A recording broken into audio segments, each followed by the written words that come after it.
Hi everybody, it's Caroline here. Welcome back to my channel, and today I am working with the February Best of Both Worlds kit from Chamel, and I'm following along with the challenge to include 6 photos on one page. So I've printed 6 photos at 3x4 size from our recent weekend away in the Forest of Dean.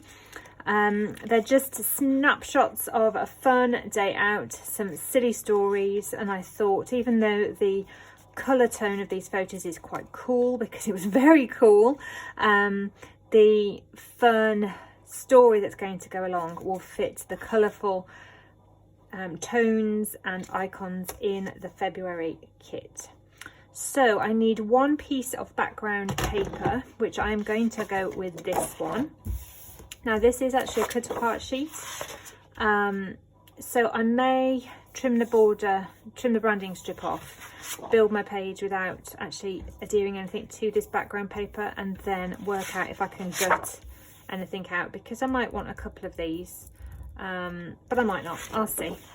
And then as a single mat of the 6 photos, there's quite a lot of paper layers in this design, but there's one mat behind all of the photos. I'm going to use this piece of paper because although it's gorgeous, it's not my normal style. I'm going to struggle to work with it, so I'm going to mat, and I'll either use this side. Oh gosh, the sun's come out, look. I'll have to do something about that in a moment. I'm either going to use this side to mat the photos, or I'll even use that side. I'm going to struggle with either side of this paper, so I just want to get it used. There's only going to be a very, very slight border of colour around all of the photos, so you won't really see a lot of that pattern, whether it be this print or the bright floral. So I'm going to just sort the lighting out now that the gorgeous sun has come out here in the UK, and pop you on fast forward and take you along as I put this page together. Okay, so before I put you on to fast forward, I'm just going to apologise now. I just can't block the sun out because it's too lovely. It's really, really cold, which is why I've got my mittens on, but where I stand in my craft room, I've got the sun just coming through and it's just hitting me, and it's so nice. So I apologise in advance for any glare, but I'm just going to enjoy the sun while I scrapbook. And I also want to apologise for any indecision. At the moment I've trimmed this paper down. I'm not going to stick anything down because I can't decide whether to mat onto this orange or to mat onto this, and so I'm just going to work at the moment. I'm going to pop the photos to one side. I'm going to build up the layers underneath this, and then that will help me decide whether I want to have this colour on the top or this colour. So I can tell I'm going to be very indecisive today, so let's just see where that takes us, shall we? Okay, I'll pop you on fast forward now. So I cut out a little bit of my indecision, and I've been through the papers, and I know the next 2 colours that I want to use for my paper layers that will sit underneath the mat. That's going to be that pink with the orange polka dot, and that pink and pink polka dot, kind of tone on tone polka dot underneath that. So I have opted to go for the cooler side of this paper. This was the one that had that gorgeous orange floral as the other side. I've still got a few pieces of that left, so I will use those. That's the other side. I will use those on a different page. Now I've gutted the middle of this layer because I did want that phone die cut to use, or element that I'm going to use as a die cut to use on my daughter's, on a page in my daughter's album. But again, it won't matter. You won't see that when it's underneath the paper layer on top. You really are only just seeing a very little touch of this paper on that border, so it's fine for me that there's a piece missing. It means that I'll be able to get the use out of the pieces that I want to use of that paper. Trimming this one down so it's just a slight little overlap, and I'm going to be inking everything in black today. So popping this in the centre of the page, and I'm going to do what I mentioned earlier and just turn this over and have a look on the other side of this 12x12 sheet in a moment to see, can I use anything in the middle and kind of gut this page out. What I'm doing at the moment though is just trying to find a 3rd layer. I actually really like that black and white stripe now that I'm looking at it, but I will use that later on in the layout. I decided that I really wanted those 2 6x4 cards at some point. So at this point I'm going through knowing that really whatever it is I choose to use for this paper layer, you're not going to see a lot of it, so I don't really want to pick anything that I really love, because I've got more layouts to come and working with this kit, and I know, for example, that I want to use that gorgeous heart paper. I know I want to use that black with the white polka dot, so struggling a little bit to find something to go behind. Now I'm just bringing out this love flag, kind of pennant flag, because I know I'm going to want to use this up on the top left. So just wanted to remind myself what colours were in that.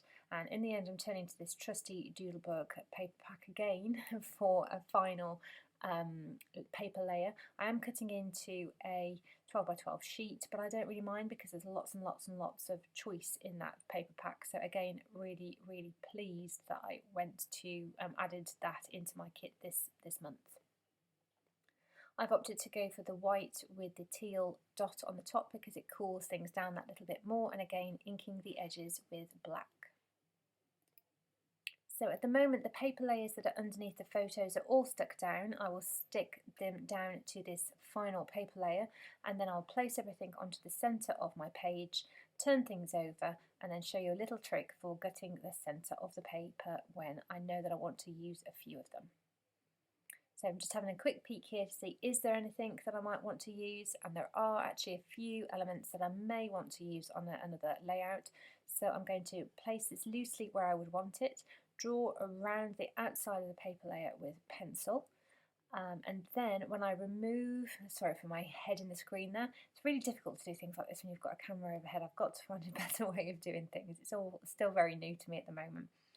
So drawn around that, and then I will get my craft knife and cut inside that pencil line so that I've got a little lip to put some adhesive on. I am going to stop the camera because I don't like to watch people use craft knives, so I thought I'll take that away just in case of any accidents so you hadn't got to see me do it. I haven't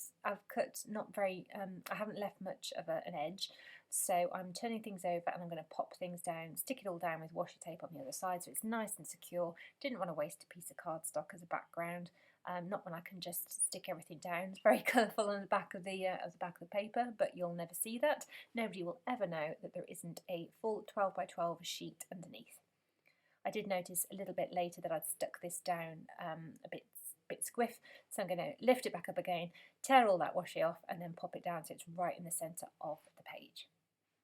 The design that Shamel used had a border strip at the top and the bottom, and it also had some label stickers, some journal spots. So I haven't actually got any journaling cards. I think there's one left in my kit, so I don't know what paper I must have missed, but this is where I'm going to bring in that really nice black and white diagonal stripe to build my clusters upon, and I'm also cut out that floral on the black that was from the border paper that I've got, pulling out a few border punches just for some interest so that it's looking a bit boxy, so I wanted to bring in just some added edges, different interest on the edges so that things aren't too rectangular.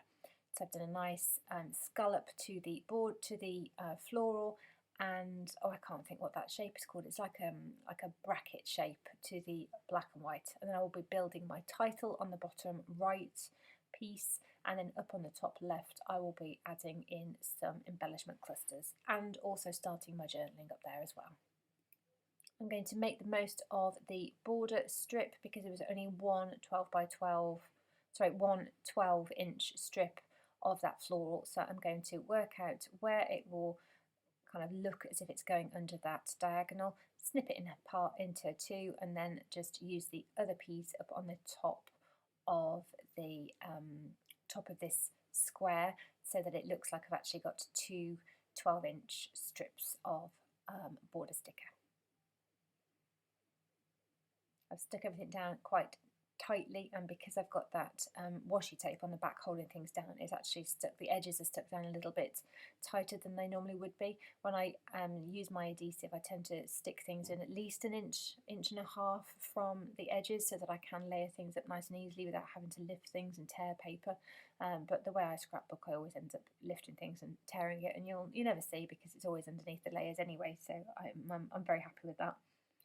using the little snippets to really give that illusion that things are going underneath the black and white paper, and I'm happy with how this is looking.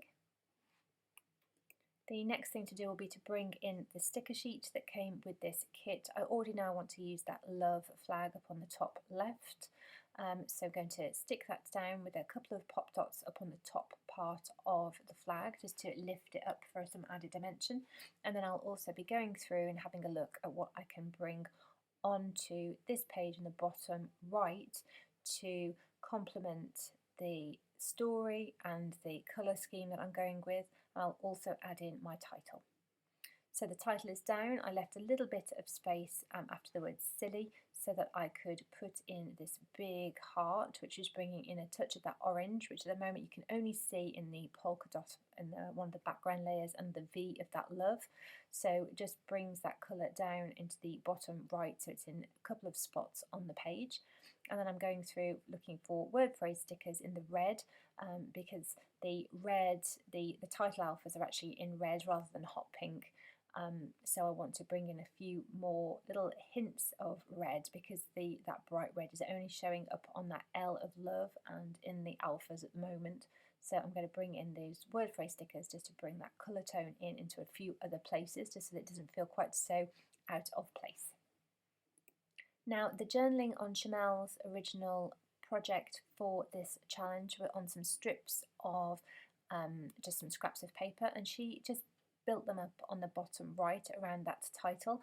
I wrote out my story on some scraps of paper as well, but it turns out that I had a little bit more to write than I imagined I did, and so when I'd cut the scraps out, there were a little bit, there was too many too many strips of paper for just that bottom right of the page. I did try off camera to see what it looked like, but it was just really, it suddenly became really heavy. So I decided to split those strips of paper. I'm going to put some up on the top left with that embellishment cluster, and then the majority of them down on the bottom right.